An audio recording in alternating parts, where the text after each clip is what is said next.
Assalamualaikum warahmatullahi wabarakatuh. Good morning, student. Alright, today I hope you are in good condition. Okay, nice to see again with me, Mr. Kuswanto from Alexander Wahidin, Kota Cirebon, Sekolah Perluasan Teknologi Bernuansa Religi.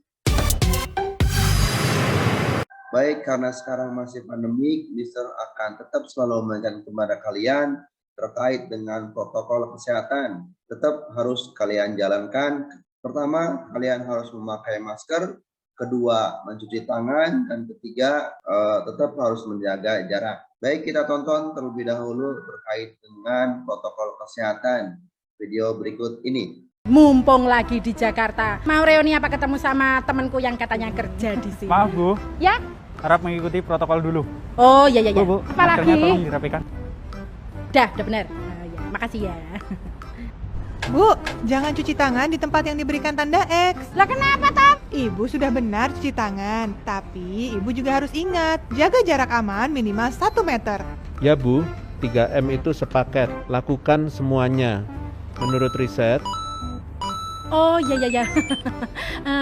Ini ibu kan dokter yang sering ngomong tentang COVID-19 toh? Bapaknya itu juga. Ini kan bapaknya yang Iya Bu, beliau ini ketua tim pakar Satgas COVID-19 sekaligus juru bicara pemerintah. Ini kesempatan langka buat saya ini. Pak Satpam, tolong fotoin saya bertiga ini ya. Dan ingat, tetap pakai masker ya. Iya. satu lagi, tetap jaga jarak. Sudah dibilang gitu kayak tadi lupa. Baik, sebelum kita mulai pembelajaran kali ini, alangkah baiknya kita berdoa terlebih dahulu sesuai dengan agama dan kepercayaannya. Berdoa, kita mulai. Doa sebelum belajar. Bismillahirrahmanirrahim. Raditu billahi rabba wa bil islami dina wa bi muhammadin nabiyya wa rasulah. Rabbi zidni ilman warzuqni fahman. Artinya, kami ridho Allah sebagai Tuhanku, Islam sebagai agamaku, dan Nabi Muhammad sebagai Nabi dan Rasul. Ya Allah, tambahkanlah kepadaku ilmu dan berikanlah aku pengertian yang baik. Ya, demikian doa sebelum pembelajaran. Mudah-mudahan apa yang kita lakukan, apa yang kita pelajari hari ini ya akan bermanfaat buat kita dan buat orang lain, orang sekitar, dan kita selalu mendapatkan ridho dari Allah Subhanahu wa Ta'ala. Amin ya Rabbal Alamin.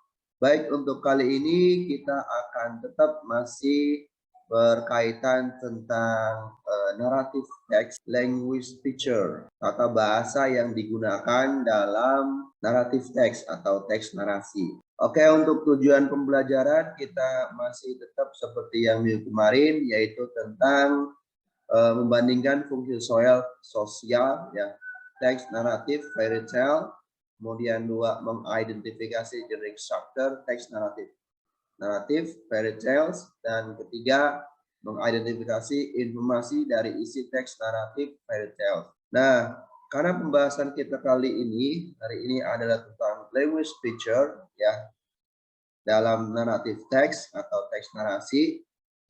Di sini dikatakan language feature atau unsur kebahasaan ya, unsur yang harus ada dan menjadi ciri khas dalam sebuah teks. Ini yang pertama adalah past tense gitu ya.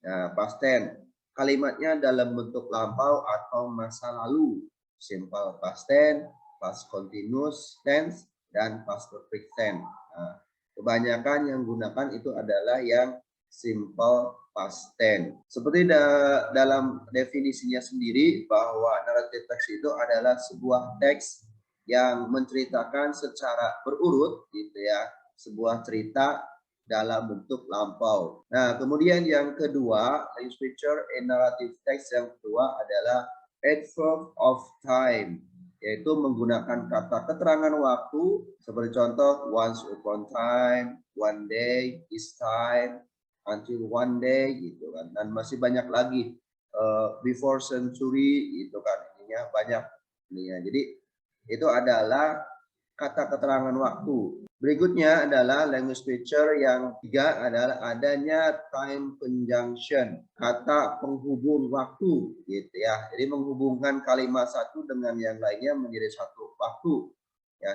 Contoh katanya when, until, before, after, as soon gitu kan. As soon as ya, ini as soon as, kemudian while, nice, once gitu ya. Nah, ini jadi kalau ada yang seperti ini, maka itu adalah bagian dari time conjunction dan merupakan language feature dari narrative text. Kemudian yang keempat, ya language feature yang keempat itu adalah pasti adanya yang namanya karakter. Jadi karakter ini lebih kepada more specific character gitu ya. Jadi karakternya itu spesifik gitu. Jadi not general, tidak general. Contoh di sana itu kan ada 3 karakter ya dalam sebuah cerita atau sebuah film juga. Ada protagonis, ada antagonis, ada pritagonis. Nah, protagonis itu biasanya digambarkan ya si tokoh itu seorang yang baik ya, seorang yang baik, pokoknya akhlaknya semuanya baik gitu ya ininya. Nah, kemudian yang antagonis itu biasanya berlawanan dari protagonis. Dia akhlaknya buruk gitu ya, akhlaknya jelek atau bersifat jahat. Ya. Tapi kadang antagonis ini tidak juga melulu dijadikan sebagai dijudge gitu ya, sebagai orang yang jahat gitu. Tapi kadang juga menjadi sebagai rival dari protagonis gitu ya. Jadi dia sama-sama bersaing ininya itu. Kemudian yang tritagonis ya, karakter yang tritagonis adalah karakter yang menengahi gitu ya. Biasanya dia itu disifati dengan yang bijaksana gitu ya, bijaksana, kemudian dianya misalnya sabar gitu kan, sabar dalam menghadapi yang protagonis, yang antagonis juga seperti itu gitu ya. Nah, kemudian language feature yang ketiga itu adalah action verb. Ya, 5 kata kerja utama gitu ya. Jadi lebih banyak kata kerja utama gitu ya. Berupa action verb. Nah, ini contoh ada left, wrote gitu kan. Nah, ini pasti ada ya terkait dengan action verb-nya. Jadi kalau nanti kita mencari language feature dari sebuah cerita atau kisah, maka tidak lepas dari yang 1, 2, 3, 4, 5 ini gitu ya ininya. Jadi ada action verb-nya, dan kemudian yang terakhir language feature in narrative text itu yang terakhir, yang keenam adalah direct speech. Direct speech itu adalah kalimat langsung yang ditulis oleh penulis dengan ciri ada tanda 2 kutip. Biasanya dalam sebuah dialog ya, atau dalam ya menceritakan gitu ya, dikisahkan oleh si penulis itu, si karakternya itu berbicara gitu ya. Tidak selalu si penulis itu memberikan cerita yang monoton gitu ya. Makanya dia diberi sebuah direct speech.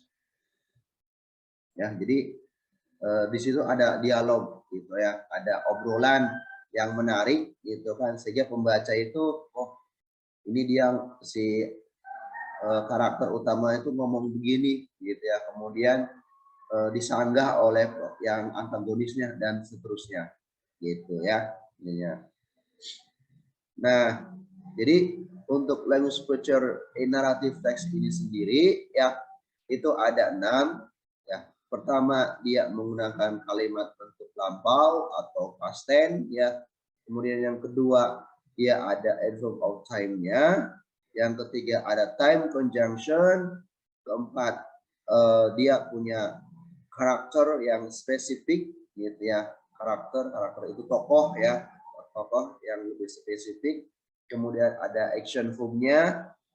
Ya, kemudian yang keenam dia ada direct speech-nya.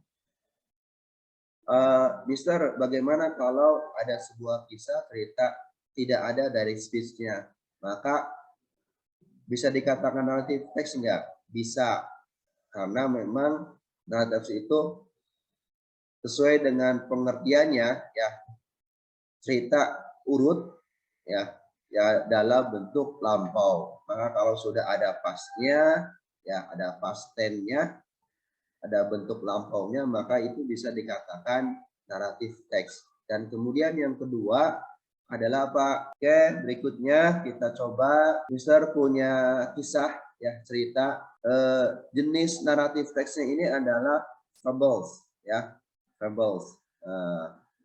Fables ini adalah tokohnya itu diperankan oleh animal, oleh binatang. The Rabbit and the Turtle. Jadi ini adalah tentang cerita rabbit dan kura-kura.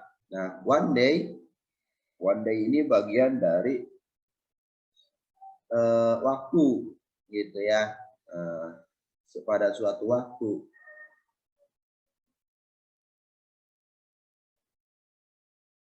Nah, yang akan kita coba untuk ininya itu adalah di sini dikatakan he was laughing at the turtle for being so slow. He was laughing ini adalah bagian dari past tense gitu ya. He was, karena ada bentuk was-nya, ini dikatakan adalah bentuk past tense gitu ya. Language feature-nya adalah dia menggunakan past tense ini ya. Nah, kemudian the turtle ya, challenge him to a race. Ini challenge ini adalah action verb ya, action verb menantang. Nah, the turtle challenge him to a race ini adalah bentuk past tense. Jadi one day ini adalah adverb of time. Ini juga merupakan bentuk dari past tense ya, ininya. The rabbit race way ahead and the turtle just like everyone touch. Nah, di sini dikatakan the rabbit race was way ahead. Nah, di sini ada race-nya, berarti dia juga bagian dari past perfect. Jadi semua dalam tulisan ini ditulis dalam bentuk bentuk past tense gitu ya. Every time ya, tadi udah one day.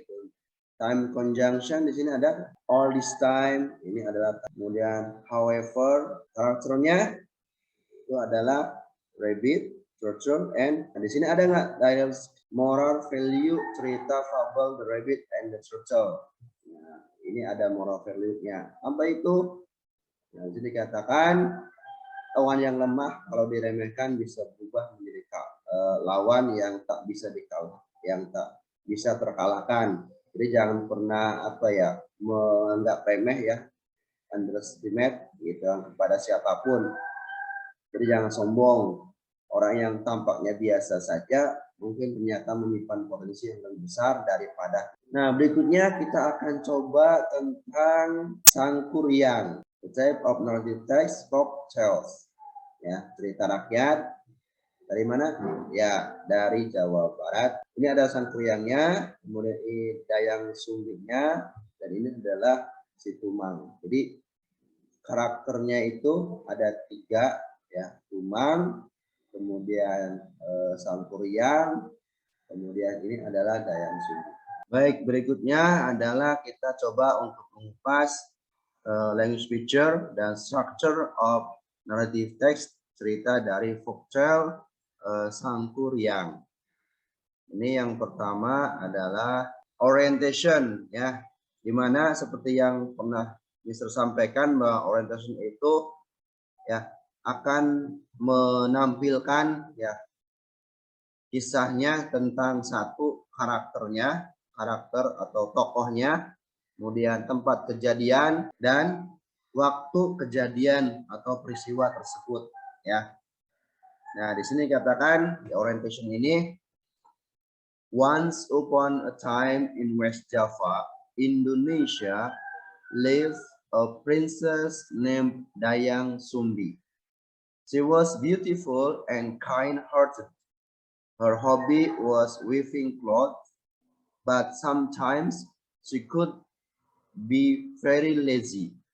One day, her weaving tool fell, but she was too lazy to get it herself. She shouted out, "Can anybody help me get my tool? If you are a female, I will take you as my sister. If you are a male, I will marry you." A male creature came, but it was a dog. His name was Tumang. He happily brought the tool to her. Dayang Sumbi was very surprised, but she kept her promise. She married the dog. Tumang was actually a man who had been cursed by a witch to become a dog. But at certain times, Tumang could turn back to be a normal man. Their only son, Sangkuriang, was born, and he grew up to be a handsome and healthy boy. He always played with his very loyal dog, Tumang. He didn't know that he was actually his father, because Dayang Sumbi hid the secret from him. Because Dayang Sumbi hid the secret from him. Sangkuriang liked to hunt in the woods, of course with Tumang. Nah, dalam orientation ini dikatakan bahwa di sini ada 3 karakter ya. Yang pertama adalah Dayang Sumbi, di mana dia adalah seorang wanita yang sangat cantik dan baik hati. Kemudian hobinya adalah weaving clothes, ya, menyulam pakaian, menyulam baju ya. Nah, tapi dia punya sifat buruknya juga. Apa? Dia sangat malas, ya. Kadang-kadang dia begitu sangat malas, gitu kan. Nah, ketika dia pas lagi malas-malasnya itu, si tool weavingnya itu jatuh gitu ya, sehingga apa, dia berteriak, "Can anybody help me to get my tool?" gitu kan, bisakah seorang menolong saya untuk mendapatkan peralatan dari weaving toolnya itu.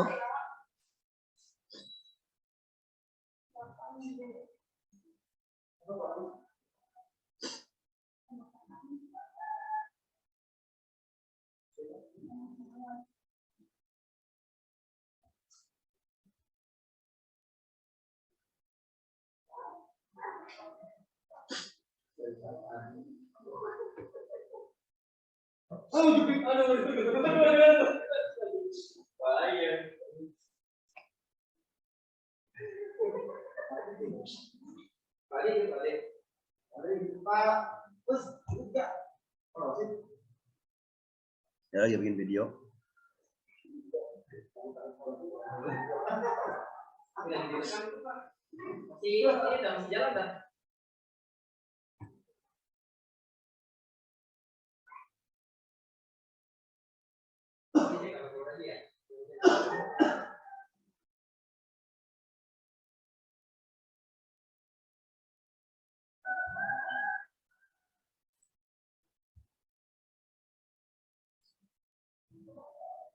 Kemudian language feature dari orientation ini adalah ya, Once upon a time. Nah, ini adalah bentuk bagian dari adverb of time. Ya, West Java, Indonesia, ini adverb of place ininya. Nah, live ini adalah action verb ya, atau bagian dari past tense. Nah, kemudian apa lagi? Nih, but sometimes ini juga time conjunction gitu ya, time conjunction. Nah, di sini ada yang namanya direct speech. Ini yang dimaksud dengan direct speech ini ya. Can anybody help me get my tool? Ya, sampai I will marry you. Nah, ini biasa kan dikatakan ada tanda kutip. Nah, ini tanda kutip 2. Jadi dia itu digambarkan si Dayang Sumbing ini berbicara gitu ya. Jadi ngomong ininya. Gitu. Nah, a male creature came. Nah, ini juga bagian dari past tense gitu ya. Came ini adalah bentuk kedua, jadi dia adalah past tense. But it was a dog. Nah, but ini dalam masuk bagian dari time conjunction. Nah, his name was Tumang. Nah, ini di sini dikatakan bahwa was Tumang. Dia bagian dari past tense karena ada bentuk was-nya. Ya. He happily brought the tool to her. Ini juga bagian dari action verb ya, kemudian kalimatnya adalah bentuk kalimat past tense. Oke. Terkait di orientation kembali lagi bahwa di sini ya satu tempatnya itu adalah di West Java, Indonesia ya. Kemudian karakter dari tokoh Dayang Sumbing itu dia seorang wanita yang cantik dan baik hati. Kemudian dia punya hobi yaitu weaving cloth gitu ya, menyulam pakaian. Nah, dia juga punya buruk gitu ya, tabiat atau akhlak buruk, yaitu kadang-kadang dia sangat malasnya tuh kebangetan gitu ya. Nah, kemudian si Tumang, nah, di sini ada karakter yang berikutnya adalah Tumang ya. Dia adalah laki jadi-jadian, makhluk jadi-jadian gitu ya. Karena apa? Dia adalah seekor anjing. Nah, si Tumang ini gitu ya. Jadi diceritakan bahwa dia itu aslinya adalah seorang laki-laki gitu kan, yang kemudian dikutuk oleh seorang penyihir gitu kan menjadi seekor anjing. Tentu saja ya pada suatu waktu gitu kan si Tumang ini berubah wujud gitu ya menjadi manusia biasa, manusia normal lagi gitu ya. Karena itu si Dayang Sumbing dan si Tumang ini dia punya anak namanya Sangkuriang. Nah, Sangkuriang lahir, kemudian dia dikisahkan lagi oleh si penulis itu, dia itu tumbuh menjadi seorang yang tampan dan kekar, kuat ya, sehat ininya. Nah, dia suka bermain tuh. He always played with his very loyal dog. Dia suka bermain dengan anjingnya gitu ya, ininya yang setia. Si Tumang.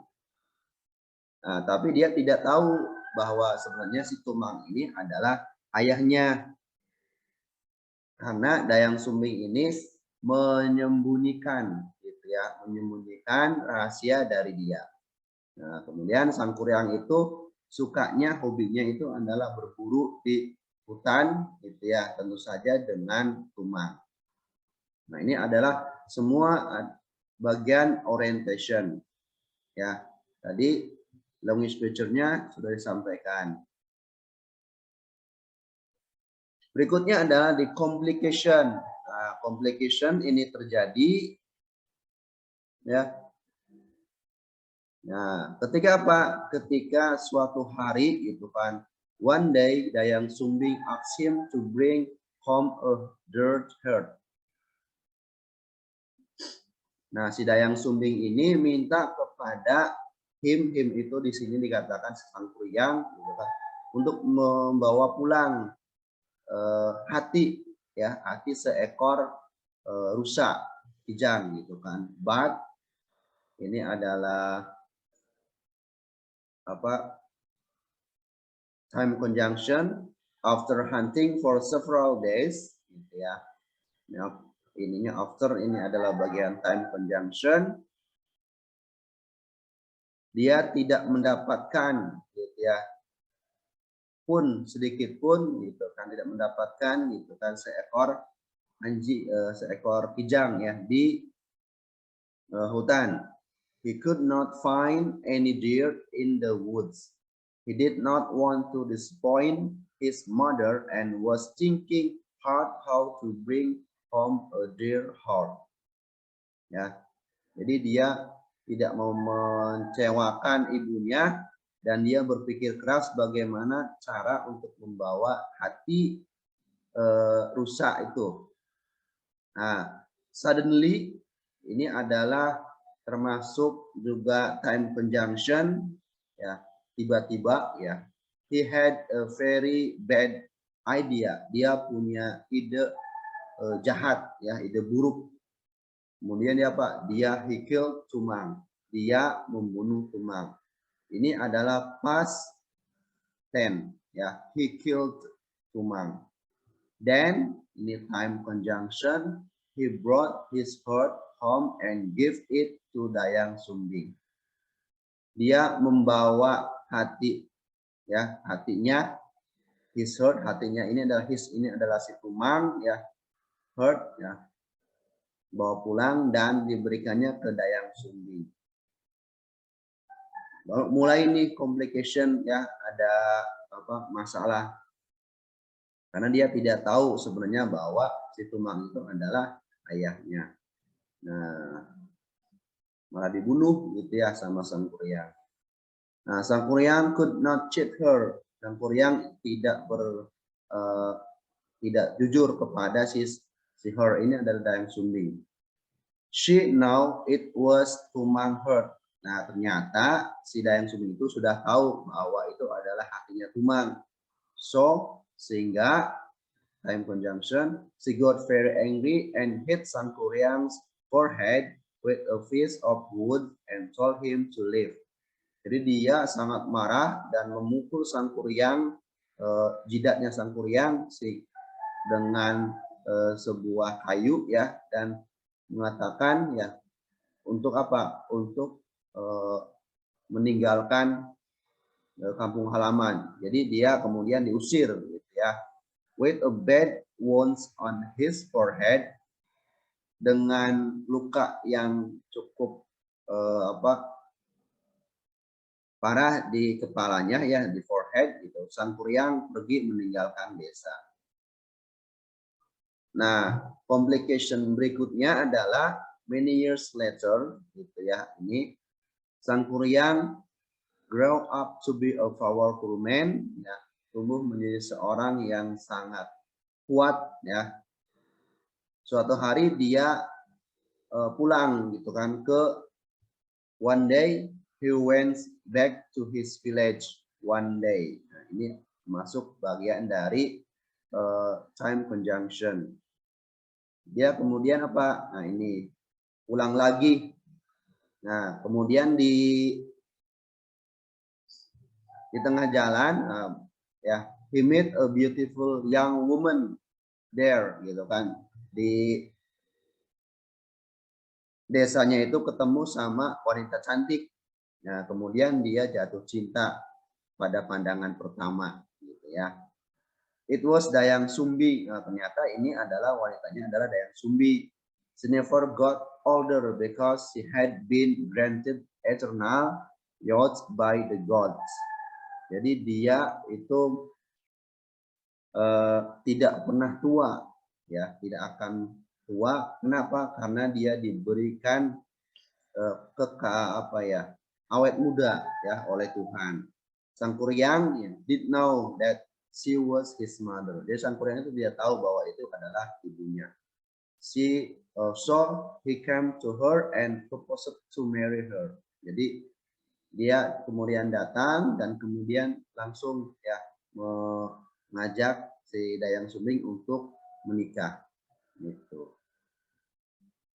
Itu komplikasinya gitu ya. Jadi di sana dikatakan bahwa dalam komplikasi ini ya itu kan bahwa si tokoh utama itu kan mulai ada masalah dan masalah itu dari awal sampai ke puncak gitu ya. Nah, ini